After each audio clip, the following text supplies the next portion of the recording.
And now, you're tuned in to RBLR, the home of Tampa Bay's RBLR Sports. What's up, RBLR Nation? How's it hanging? Sure, it's not going super great because, the Bucs looked like crap on Sunday, and they got absolutely throttled, and now the season's over. So, kind of a bummer week. But, we're still excited to be here. We're still excited to talk some football. It's always a good time with the people, and we got a full house tonight. We got everyone on board. Everyone's on the pirate ship this week, despite the fact that pirate ship's kind of sinking right now. It's all good. Let's say what's up to the people. Zach, we'll start with you, brother. Say hello to everybody in RBLR Nation. What is going on, guys? How are you doing today, Carter? I'm doing all right. Living lavish. How about yourself, brother? Hey, can't complain. Another day alive. Indeed. Another day in paradise. And we'll move to the left a little bit. Santiago Pombo coming live from us in Newport Richey. Am I right? That's where yes, sir. That is correct. Newport Richey, Florida, Pasco County. Yes. How's everyone doing? What's up, RBLR Nation, Buck Nation? Yeah, it's our off season. It's sour to say that, but you know what I mean? It's the truth. And let's get going. Let's talk about some Bucs football. Indeed, yeah, it's definitely a sour way to end the season, but hey, like I said, we're all here. And finally, last but not least, the smooth Dorset tones of Mr. Musab. Say what's up to the people. Ooh. Good afternoon, good evening, ladies and gentlemen, for the thousands in the crowd and the millions watching on TV. Let's get ready to talk some Bucs football. Well, I have to say, hey, listen. As hype as that sounds, surely it was a depressing ending, and that's all I really have to say right now. For sure, yeah, a depressing ending to a depressing season, fitting for this Bucs football team. But first things first, a little update on some injury news. Russell Gage had a scary injury at the end of the game. He is fortunately doing fine. He tweeted out that he's doing well. He suffered a concussion, but he's doing all right. So that's the most important news. Everything else, like the Mr. Hamlin situation, everything else is just stupid football. But that's great to hear. Russell Gage doing well. But now, unfortunately, we have to cover the game. Some worse news. No. Yeah, the Bucs just got absolutely throttled. I mean, it from the get-go, it just looked awful.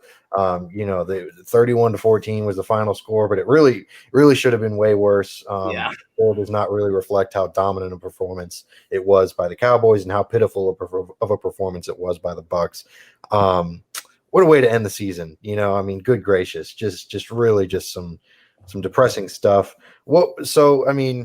We'll talk a bit about the game because the game's important, but man, there's not really much to talk about. It's kind of straightforward. The Bucs played like shit. The Cowboys kind of blew them out of the water. So what was the moment that you kind of knew, like, oh, this isn't going to go well? Like, was there a certain time in the game where y'all were like, oh, snap, that's not good. These things are going to go downhill real quick. Zach, we'll start with you. What's a moment in the game that you kind of looked at and were like, oh, God, things are not going well?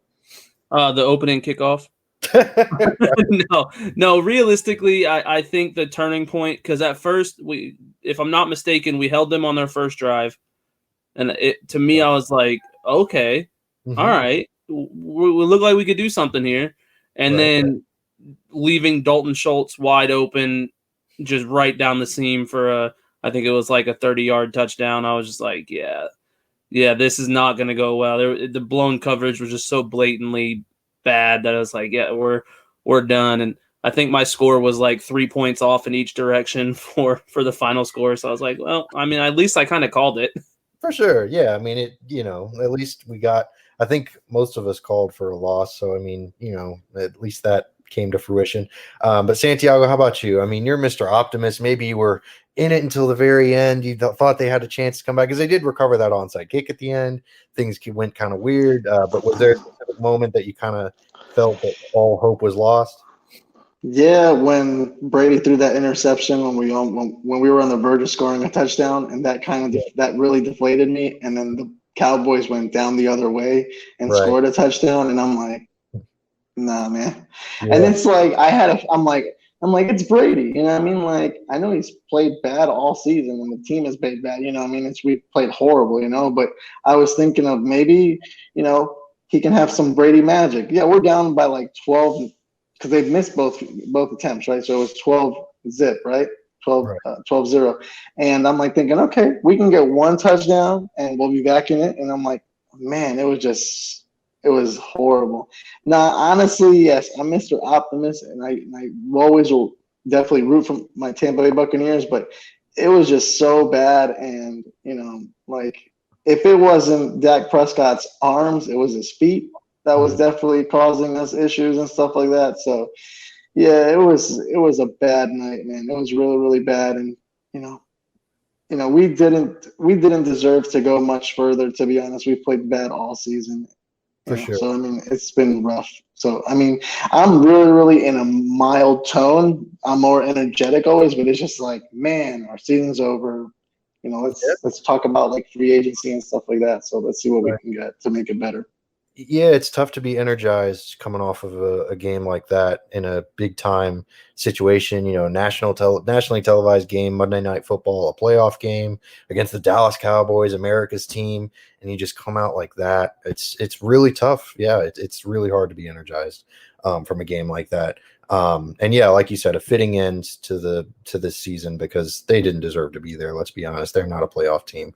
But Musab, how about you? How'd you feel about, like, was there a certain moment that you kind of picked out and were like, okay, this is over? Like, I can kind of turn this game off, maybe. Turn the game off a little bit more at the end of the third quarter, just because we weren't clicking at all. But I mean, at the end of the second quarter. I just knew that things were looking really, really ugly for us. The fact that these Cowboys were up 18-0 against us at the end of the second or the first half, it was extremely scary. You know, the fact that we're doing nothing, but you know, I have to say, you know, my overall summary, I'm gonna keep it real with y'all, and you know, real with the listeners is, you know, my lesson that I learned was that, you know, listen, you can't suck the entire regular season and just think that, you know, boom, we can just flip, you know, the playoffs. You know, we can flip the switch for the playoffs. Tom Brady, playoff season, you know, he's a whole different animal, et cetera, et cetera. But, you know, it's a whole team effort. And on top of that, it's not exactly just his fault. I do have to put a little bit more on the coaching staff. Just overall a depressing game. And for me, it was just, I don't know, it was just off the whole time. You know what I'm saying? You know, this was like a full circle we made, you know, with this entire season, you know, starting with the Cowboys and finishing with the Cowboys. And for me, we weren't able to execute it exactly properly. We've had a lot of issues, and I don't know. I there's just a side of me that personally, me being a Bucs fan, there was always a side that was staying optimistic, saying, okay, you know, let's make the playoffs. We made the playoffs, and you know, I have to say we scraped by through because of such a crappy division we had. And on top of that, it's just facing the rest of the NFC, and you know, the way it turned out is, you know, the Cowboys got the best of us. I don't think there was any kind of, you know, cheap shots or cheap plays called or whatever that allowed them to win. I mean, it was simply that they outplayed us. It's unfortunate. We have a lot of thinking to do. So many questions in the air. I mean, I don't know where to start exactly, but obviously us Buccaneers are in the spotlight because, you know, we have Mr. Tom Brady, of course, at quarterback. Right. Yeah. I mean, it's going to be a very tumultuous offseason. And we'll certainly get into that. Yeah, I don't want to spend too much time harping on this game just because, God, it was just such a depressing game. I mean, there's really not much else to say. It was just kind of a dud. It wasn't competitive at all. There's just not much to talk about. I'm with you, Santiago. My moment where I looked at it and I was like, okay, this game's done, was definitely the Brady pick in the red zone. I mean, I think in the press conference he claimed he was trying to throw it away, and it's just like, man, that's That's a depressing attempt to get rid of a ball. Well, they put up that damn animation. Right. That picture is like 89 attempts, no interceptions in the red Right. zone. And of I course, called it. I told Michaela when we were watching the game, I said, he's going to throw a pick, babe. It's going to happen. Yeah. They jinxed him, and I blame them for us losing the playoff game. Yeah, right. It's definitely the announcer's fault that they gave up 5 touchdowns to the Cowboys at home. Yeah, for sure. No, yeah, 100%. for sure. Right. No, it's definitely tough. It's definitely tough. But yeah, we'll move on. This game was just a dud. There's not really, like I said, not really much else to talk about. So we'll try to look at this season as a whole because they did make the playoffs. They won their division. There are not very many instances in Buccaneer history where you can say that. The Bucs have a pretty tough history. So the fact that they won the division is still fun. So we'll try to keep it a little more positive since it's the end of the season. There's no reason to continue to be such negative Nancy. So who was y'all's Mr. RBLR for the season? There's kind of some Twitter polls going around. Who's your non-Tom Brady MVP? Because everyone, of course, will say Tom Brady. And if you want to say Tom Brady, that's your business. But Zach, we'll start with you. Who is your Mr. RBLR for the season? So I think I saw the tweet that you're talking about was by Greg Allman, right? Yep. I responded with the whole NFC South. But no, realistically, like if I had to pick somebody, there wasn't very many bright spots to me this season. Sure. I feel like Ryan Suckup was obviously kind of an easy answer. Jake Camarda was a very solid answer as well, but I went with Antoine Winfield. I think that his ability to rush a quarterback out of the safety position is something that not many safeties can do. And just seeing him progress the way that he has over 2 years now has been the biggest bright spot for me on Tampa's defense. For sure. Yeah, that's a solid answer. I like Antoine Winfield.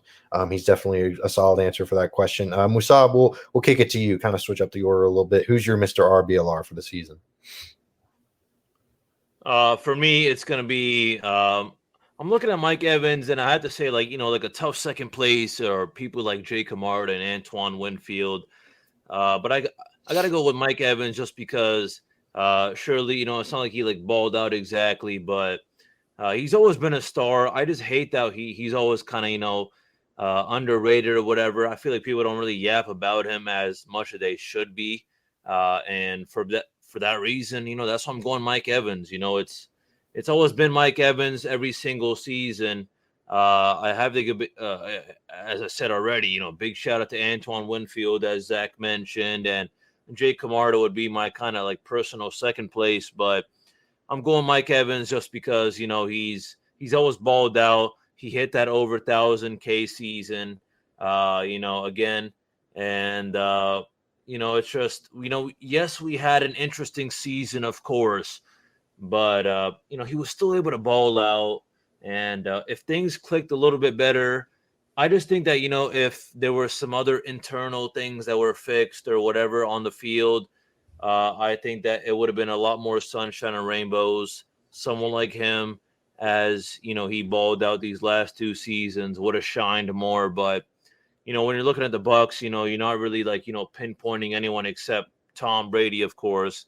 But yeah, I don't want people sleeping on Mike Evans, of course. This guy balled out no matter what, so he's my guy. For sure. Yeah, I mean, Mike Evans, everyone talks about how underrated he is because it's true. It's tough to say that a guy who's had every season of his career 1,000 yards not be an elite wide receiver, yet no one really talks about him that way. But Santiago, how about you? Who's your Mr. RBLR for the season? Yeah, everybody knows my answer, man. It's Ryan Suckup, because I remember all the time, even the beginning of the season, I brought his name up so much. And because of him, we would have had, if it wasn't really because of him, honestly, we would have had more losses. We probably would have been second and third place. We were just playing horrible. It was really, really bad. Obviously Jay Camarda, Antoine Winfield, Mike Evans. For me, he's a first ballot Hall of Famer, to be honest with you. He's unbelievable. And, Mike Evans as well. Tampa is not a glamorous, super glamorous market like New York, Miami, and stuff like that. You know what I mean? So maybe that's probably a reason why he's not really mentioned where he should be, of course, because he's just, man, what he's doing, man, he's and it shows in the numbers because Tom Brady, he's like in the top 5 wide receivers of Tom Brady's career in touchdowns. You know what I'm saying? Like, it's amazing. So, but, let's go Bucs, baby. Let's go. Right. How did you feel about Todd Bowles basically scapegoating Ryan Suckup with his comment about he was clutch, but we also needed to be able to kick further field goals or something along those lines. He came out and said that. Yeah, it's I don't know why he says something like that. You know what I mean? Come on, man. Like, really? I mean, all I wanted is to go through the upright. You know what I'm saying? Like, that's pretty much it. Like that's kind of ridiculous that our coach would say something like that. Come on, Todd. Like, really? Like, even if it's like right at the 20-yard line, like I want it to be easy 1-2, easy 3 points. You know what I'm saying? Like, Yeah, that's a very weird comment for the coach to make. I'm with y'all. Yeah, it's kind of indicative of how this team has gone. It's just weird, just kind of all over the place, kind of pointing fingers elsewhere. Byron was kind of the same way with his comments about the offense, like it's saying that fans were coming from a place of emotion when talking about the offense, and it's like it's just surreal. It's truly unreal the lack of responsibility that a lot of people take for their own performances and their own actions. So whatever, that's how it be sometimes. But yeah, my Mr. RBLR has got to be Ryan Suckup as well. I'm with Santiago. The man was just automatic. Jake Camarda, though, I talked a lot of crap about him at the beginning of the year in the draft. And God bless him, he had an amazing rookie season. He was, the special teams in general was just truly just kind of a steady force in an otherwise very chaotic season with a lot of ups and downs. So really shout out to those guys just holding down the fort, which that's not a good thing you want to hear, though. You don't want to be at the end of the season talking about how good the special teams was. That means your season probably wasn't very good. But, still got to focus on the positives. So continuing that kind of trend, what was y'all's biggest pleasant surprise for the year? Obviously, there were a lot of disappointments, but we'll try to, like I said, focus on a surprise, like a pleasant surprise, something that really you didn't see coming. Santiago, we'll start with you. Who was your biggest surprise of the year for the Bucs? Man, Jay Camarda risking his body, versus Carolina, and that play specifically, that saved us. For sure. Literally. So obviously that has to be it. Mike Evans tearing it up with 3 touchdowns, from Tom Brady, it was just a breath of fresh air, to be honest with you, because you're right, man. Like, we had the number 4 toughest schedule, but in the beginning of the season, we all had our records. My record, honestly, was I said we were going to go like 12-4 or something like that. You know what I mean? It was like that's how dominant we were going to be, and it was way different. Like with injuries and just from Ryan Jensen, tearing his ACL, MCL, PCL, all that in the second day of training. I'm like, wow. And then all of a sudden, it was a train wreck. But that's what I would say, and then our Bucs defense, man, you know what I mean? Like, we've always been well known throughout the history of our franchise about our defense, man. Tampa 2 and stuff like that, from the times of Warren Sapp to now Vita Vea in the playoff game, like doing that big sack and just pumping up everyone.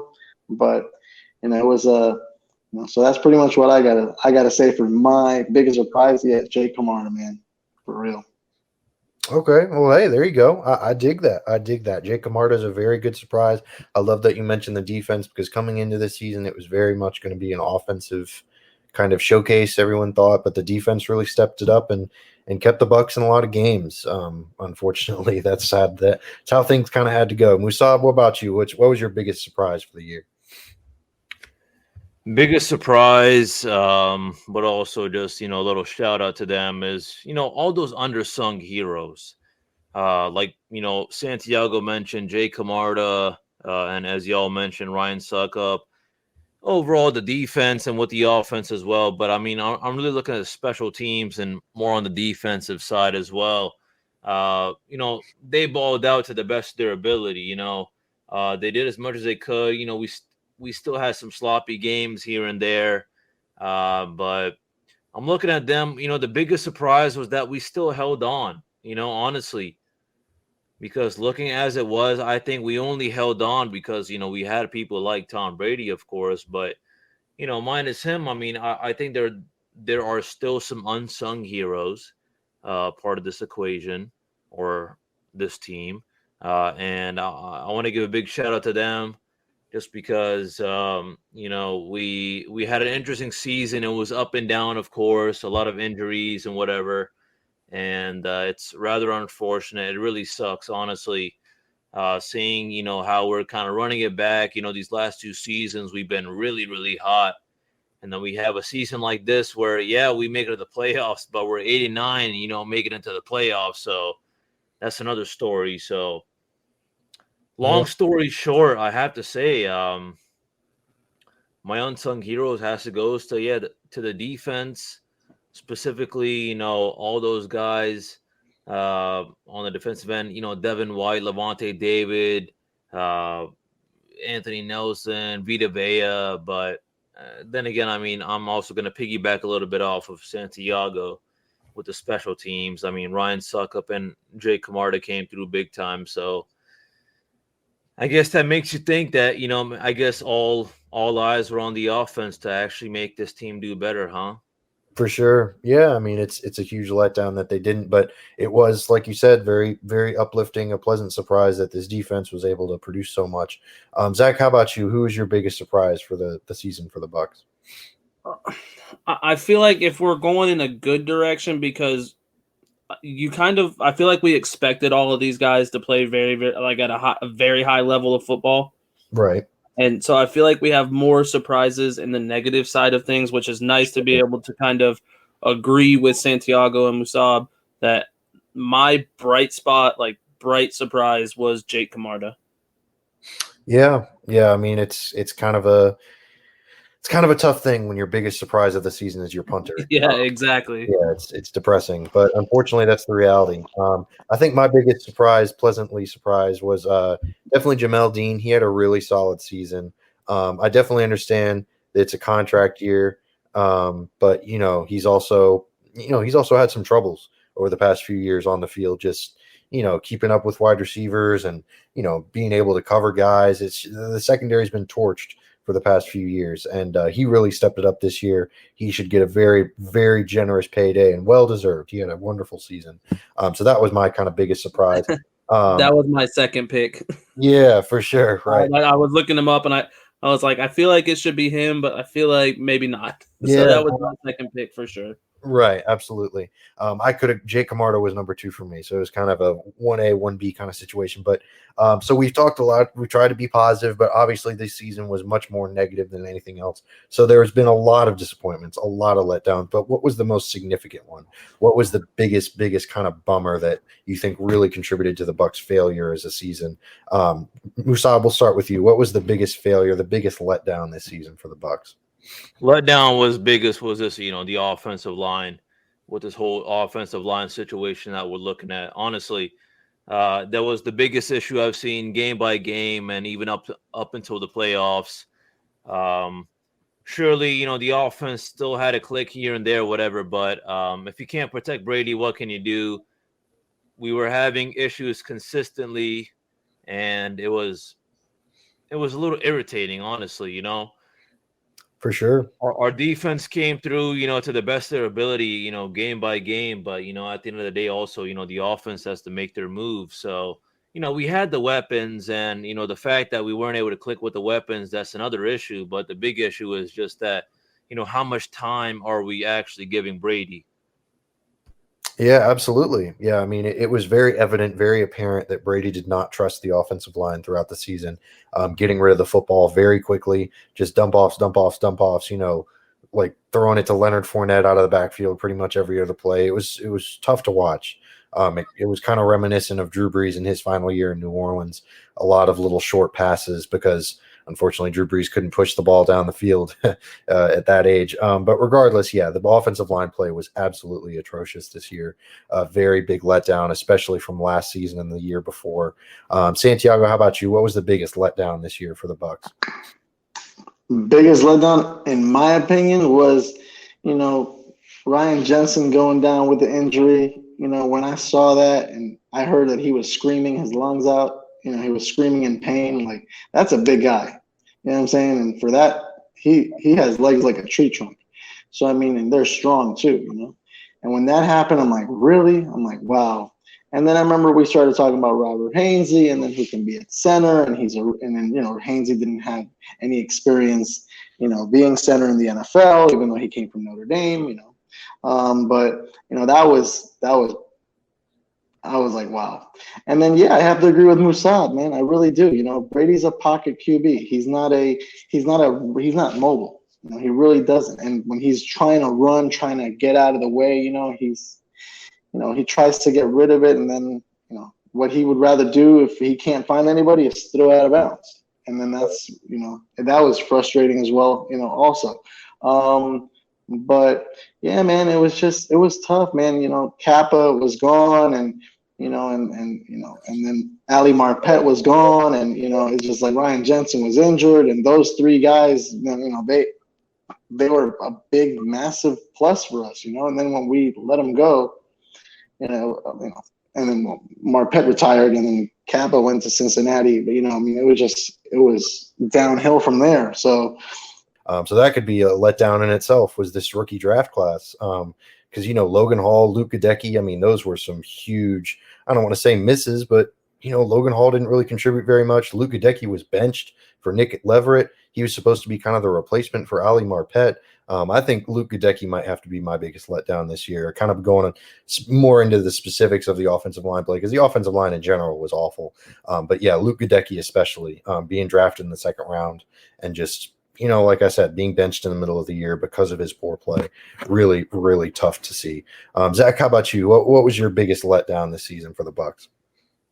I feel like I expected the offensive line to not be as good as it was last year, due to, like Santiago was saying, losing Marpet and Kappa. Like, you kind of expect us to not be as good. So I wouldn't say that was as much of a letdown to me as a guy like Leonard Fournette, who finished dead last in yards per attempt out of the eligible. I think they had to have 150 rush attempts to be counted.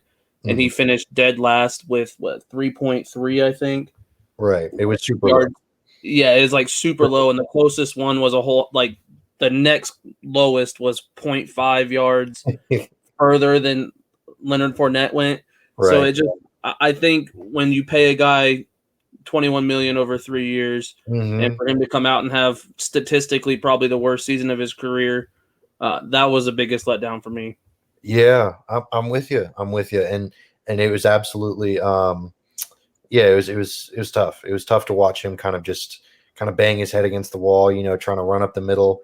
That first down run that every Bucs fan seems to hate from Byron Leftwich, they call a run on first down and you run up the middle and get maybe a yard at most or lose yardage. It was exactly. And I say, I don't want to make excuses for him because he certainly performed poorly, but yeah, it's tough to run up the middle when the interior of your offensive line is so awful. He's definitely a between the tackles kind of guy. And it was, it was brutal to see. There weren't really any holes. And even when there were, he didn't really hit him as hard as he used to. It's tough. It was tough to see. But what's not a letdown is the RBLR shop. That place has got some dope threads. It's got some really, really cool stuff on there for you to buy yourself, kind of pick yourself up after this bummer of a season. They're not going to go 8-9 on that store. They're going 17-0 and then going all the way to the Super Bowl and winning it, so definitely check it out. We also got a promo code. Santiago, you're with us. You got to bless the people with the promo code. Give the people what they want. Shout out. Yeah. Tell them what Carter, ladies and gentlemen, the promo code is Cannons, CANNONS, 10% off your whole order. Go to shop.rblrsports.com and man, get something for yourself, get something for your family, get something for your girl, you know what I mean? Look fresh like all of us, you know what I mean? For sure.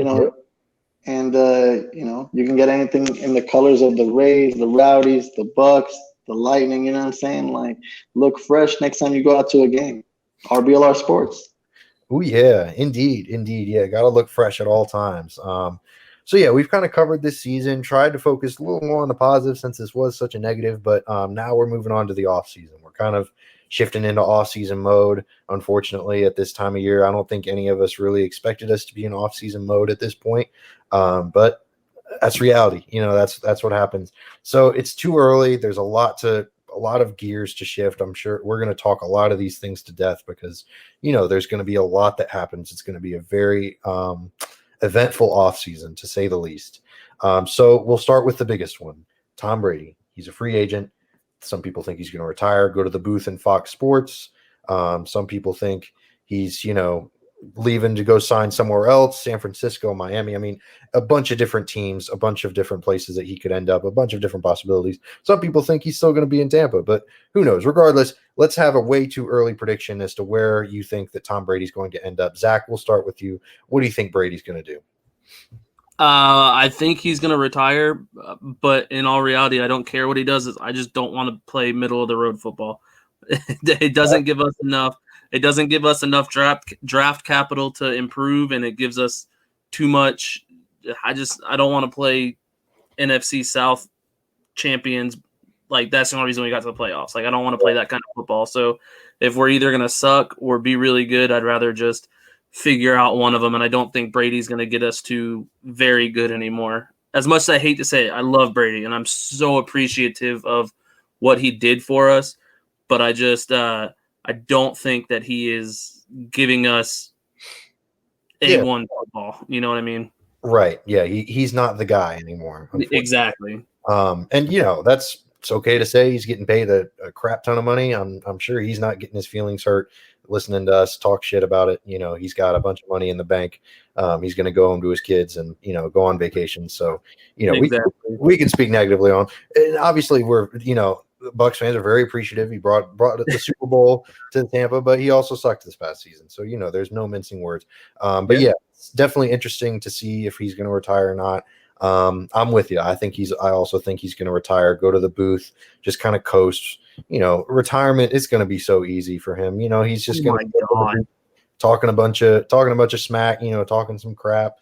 He's already got a bunch of podcasts and stuff, so it'll be easy for him, an easy transition.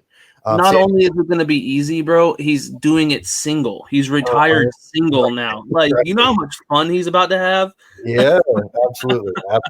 Living the bachelor life for sure.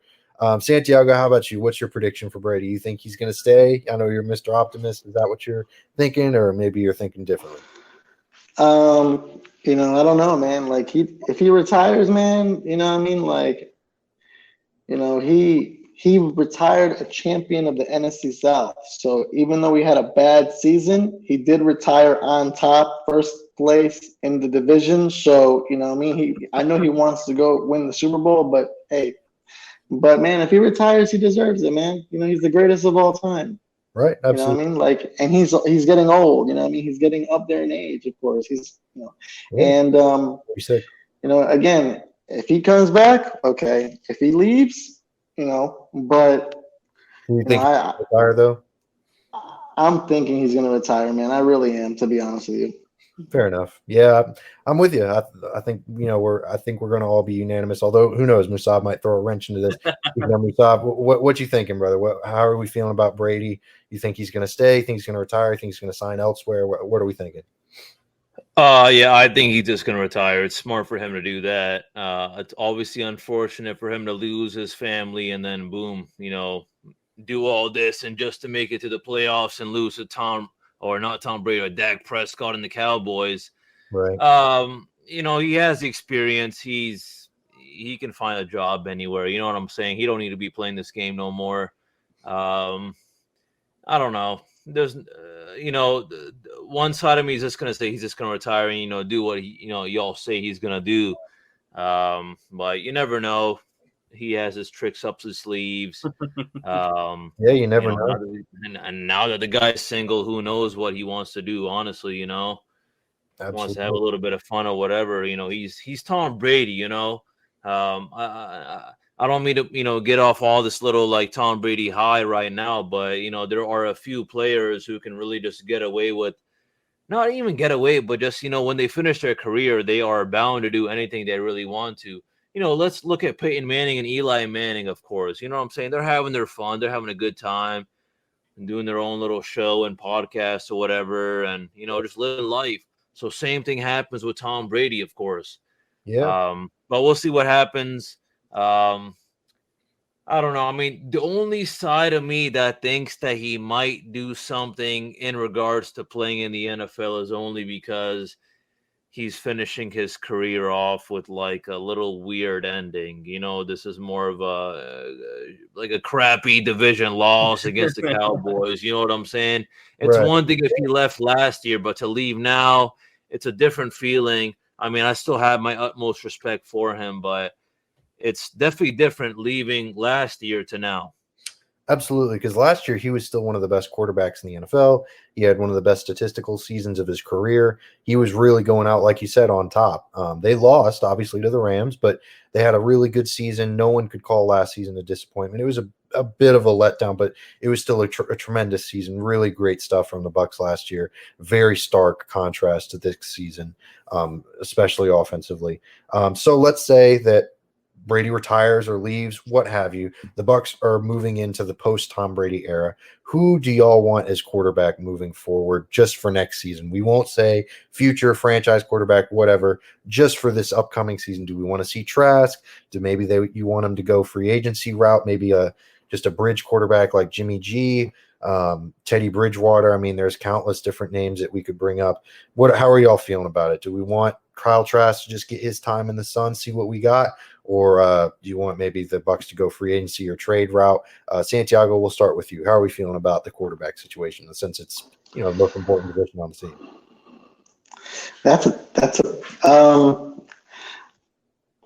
I would say go free agency. Okay.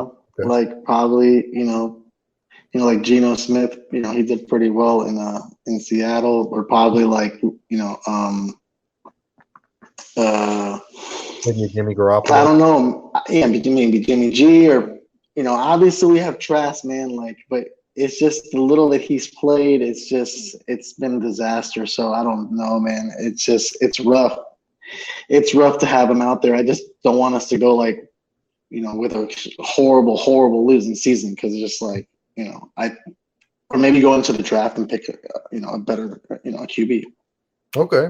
Yeah, I mean, it's interesting because, like you said, the Bucs would probably have a disaster of a season, but don't you think that, maybe if they do start Trask and have a disaster of a season, maybe get the first overall pick and draft Caleb Williams? Williams. How are we feeling about that, Santiago? I mean, I know we want to win. We want to watch the Bucs do well, but I mean, moving forward, that might be better for the franchise. How are we feeling about that?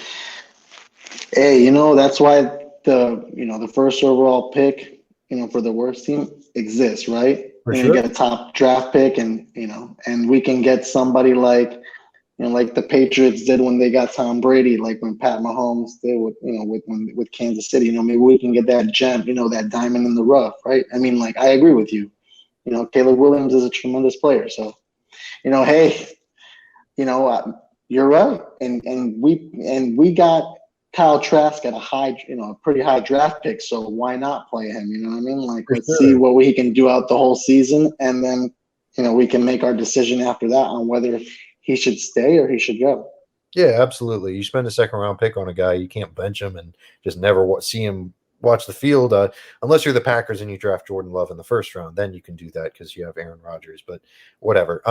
Zach, we'll kick it to you. How are we feeling about the quarterback situation? You want to see Trask? You want to see someone different? How are we feeling about it?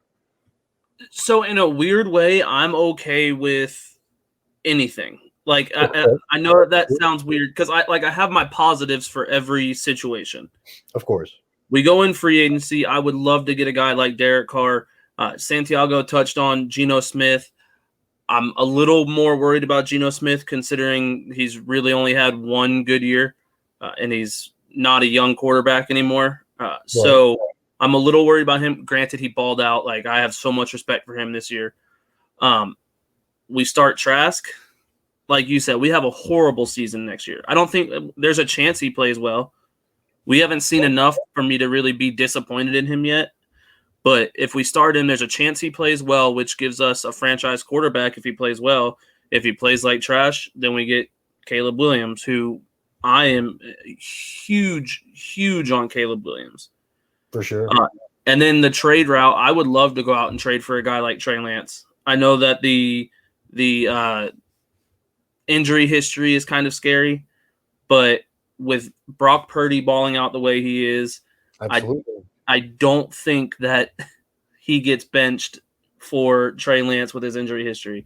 So I think if we go the trade route, bringing in a former number 3 overall pick like Trey Lance, or, Jordan Love, who knows?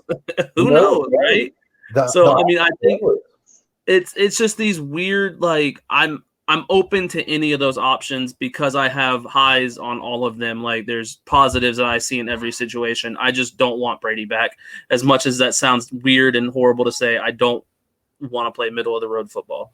For sure. Yeah, and I'm with you. There's a lot of interesting things that could happen, especially in San Francisco, because Brady that's his native town. That's his hometown. He grew up a 49ers fan. So, maybe he goes back to San Francisco, or he goes to San Francisco and the 49ers trade Lance or Purdy, whatever. But yeah, the whole Purdy and Lance situation is very weird. It's very kind of like, well, Brock Purdy's unexpected. And he's maybe about to take him to a Super Bowl. So how do you bench a guy that is going to, but you also spent not only the 3rd overall pick, but you also traded away 2 additional first-round picks for Trey Lance. So how do you bench him? So it's, like you said, it's a very difficult situation out there. So maybe the Bucs take advantage of that.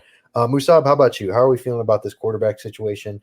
You think maybe the Bucs run out Kyle Trask, or what do you want them to do, basically? Yeah, they should run into Kyle Trask. We'll just have to see how it plays. Sure. As always, I'm looking to be as optimistic as I can be. Now, maybe it's just time that we rebuild a little bit. It's not going to be all sunshine and rainbows. Like every team, there's ups and downs, and maybe we're a little bit more on the downhill right now, and it's time to adjust and focus on some things, especially if Tom Brady is not going to be back. So if this upcoming year is ugly, so be it. I do have this little bit of a mental preparation for that, but I do want to stay optimistic, and I'm just hoping things work out better. But it's time to really start making the right moves as to who do we see part of this future. I think it's time for a little tabula rasa, blank slate, okay? And it's time to think about, all right, we're starting kind of a little bit more of a fresh kind of season. The coaching staff changes, player changes, during now and this off season, whatever goes on. It's time to really focus on that and, just build from that, really. It's really hard to say, and it really sucks, honestly, to think that, oh my God, we are, the champions to, what we're doing right now, which is ugly. All right. So be it. It's hard to say, but I think it's due time for a little bit of a readjustment, recalibration, whatever you want to call it. But it's time to settle back and, change our expectations as well. I apologize, and I think a lot of Buccaneers fans apologize for thinking that just because, we were looking off during this regular season, that we were just going to, flip the switch and boom, 365, or a 180 or whatever. And Tom Brady and the boys are going to get, they're going to have our back and they're going to come through for the playoffs. That's not how it is. So right. It didn't happen. That's about it for me. Yeah, for sure. Yeah. I mean, I love the Kyle Trask idea. I think that's the ideal situation, just because I'd hate to see them waste a 2nd round pick on a guy and just never play him. The situation that's taking place in Green Bay is really brutal. Jordan Love, he's rumored to be requesting a trade if Aaron Rodgers stays, and can't blame him. He goes in the first round and he just sits there for a few years. It's tough. It's definitely tough, especially because the Packers missed the playoffs this year. So it's not like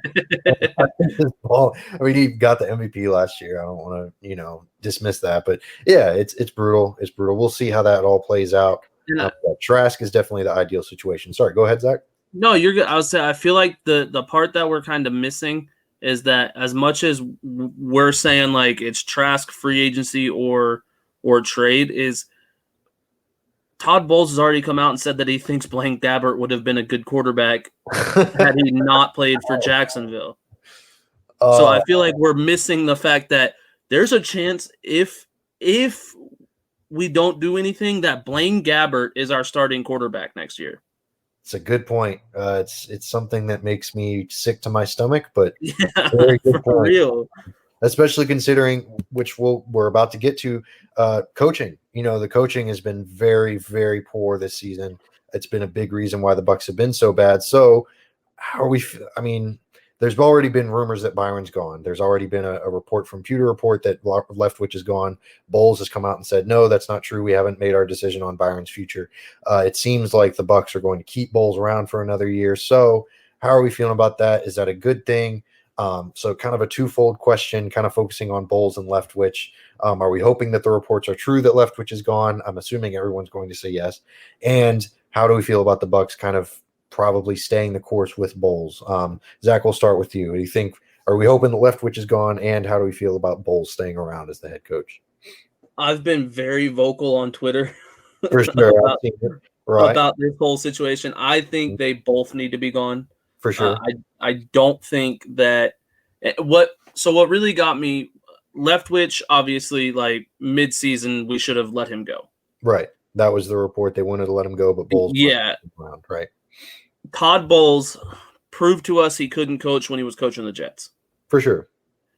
He's continuing to prove that to us.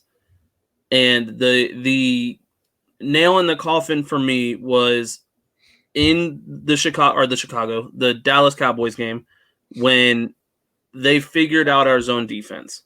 Right. Yeah. And we stayed in that zone defense the rest of the game, essentially. Right. And got burnt with so many blown coverages. For sure. So as a defensive head coach, for you to not realize that that's why they're burning us is because we're playing zone. What good are you to me if you're a defensive coach that can't coach defense? Right. The defense sucks. The offense sucks. So to me, I hope Leftwich is gone. I would be okay with that. I'd be happy about it. I'm disappointed that they've already essentially told us that Bowles will be back. Mm-hmm. But maybe we get a guy like Cliff Kingsbury, who I don't think wants to coach football ever again, but is available to be our offensive coordinator. Then maybe I'd feel a little bit more confident with Bowles. Sure.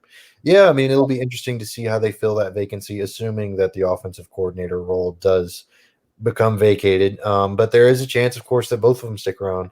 And to be quite honest, I would kind of love that, because then the Bucs play really poorly next season and they get a really high draft pick. True.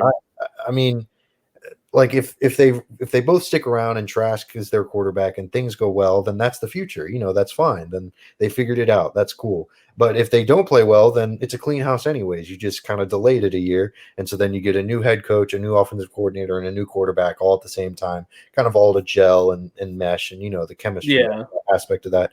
But obviously Leftwich did a horrible job this year. So it wouldn't be surprising to see him let go. Santiago, how about you? How are we feeling about it?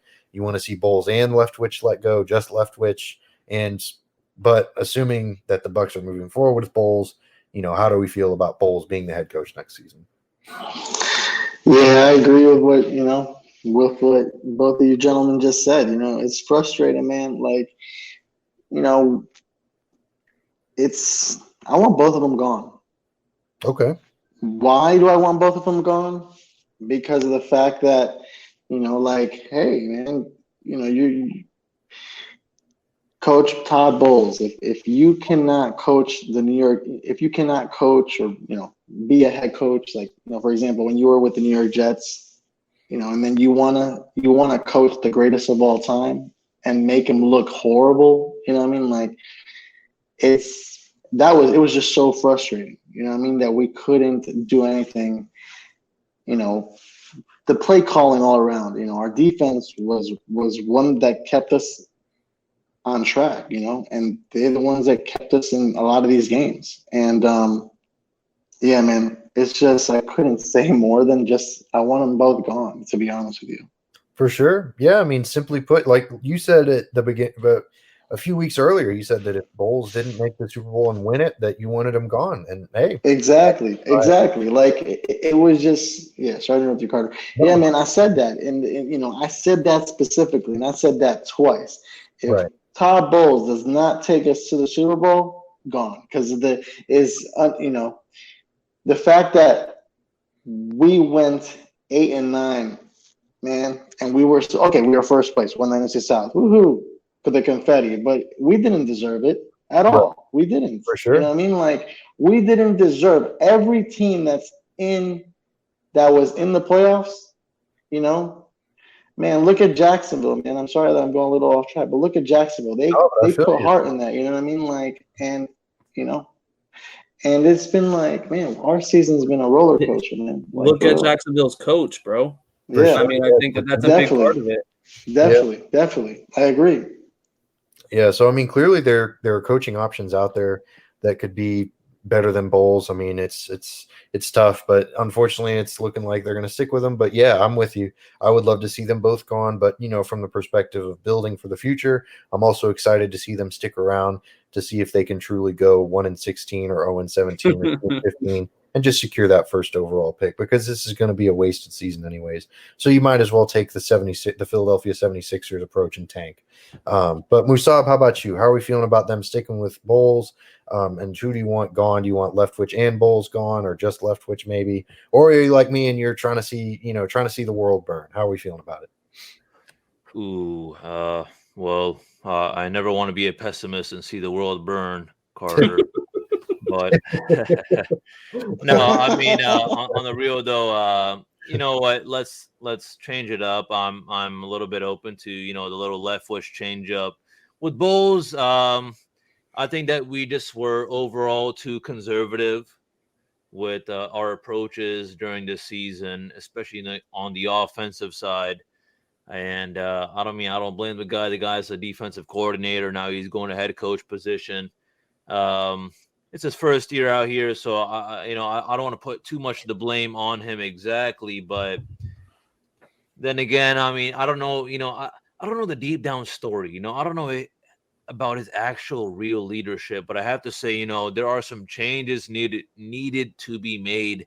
And we've had Leftwich for a while. The whole gang's on Leftwich. A lot of people are on Leftwich. Getting rid of Leftwich. And I mean, if that's how it has to be, that's how it has to be. That makes sense.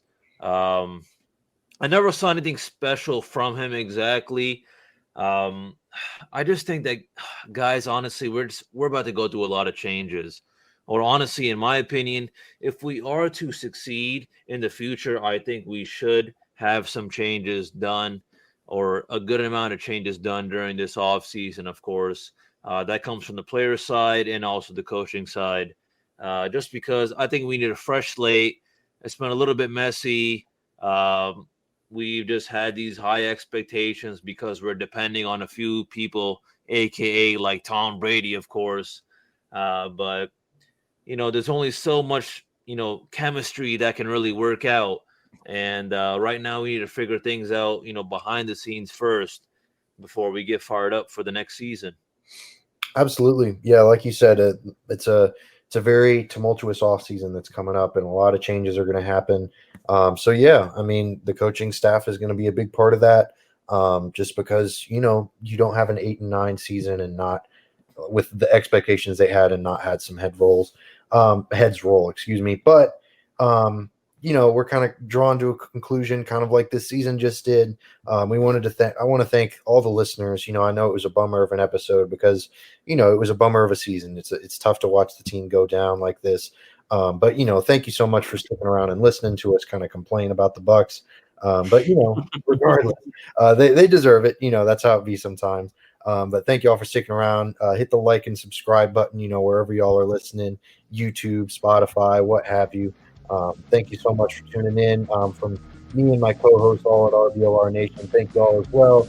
Hope y'all are having a great evening, day, morning, whenever y'all are listening to it. RBLR Nation will see you next week.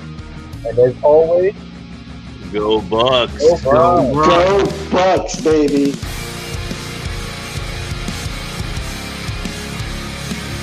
Thank you for tuning into this presentation by RBLR Sports. On your way out of the stadium, please remember to like and subscribe.